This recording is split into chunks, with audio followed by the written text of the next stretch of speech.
So on a day like today, it's pretty easy to see what's right in front of us. You don't have to turn on the news. A day like today reminds you just how short and precious life is. And it also reminds me that just because you take steps personally, or even as a country, it's very easy to take them back too. So without making this political, I will just say, the one time in my life that I've ever felt the full power and camaraderie of a country was right after 9/11. And I know you all felt it. I remember being months away from my first child being born and sitting on a couch, scared to death of what kind of world was I bringing a child into? How could such hate exist? But then something really amazing happened. This country united like I've never seen any country do before. It didn't matter what race you were, what gender you were, what side of government you sat on. We were all united. We all wanted the same thing. Everybody was on the same page, and it was felt throughout this whole country.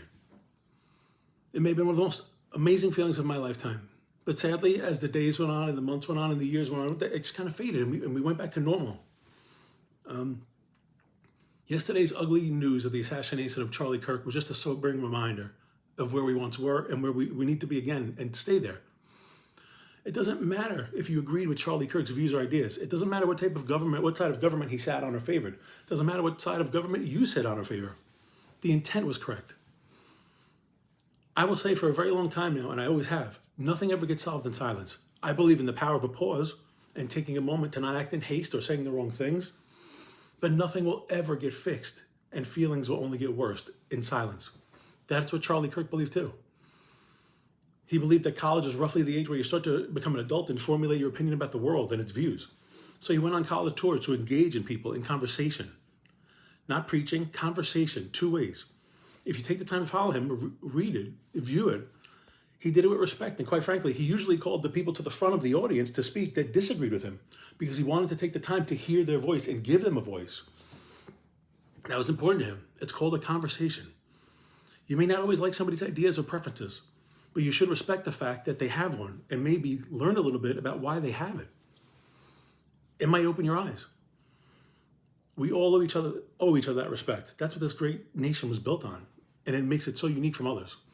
So at the end of the day, you might still choose to disagree with somebody's values or beliefs, but I do believe that if you give each person the opportunity to hold a microphone for just a minute, you might come to a mutual understanding about how you got there holding that microphone.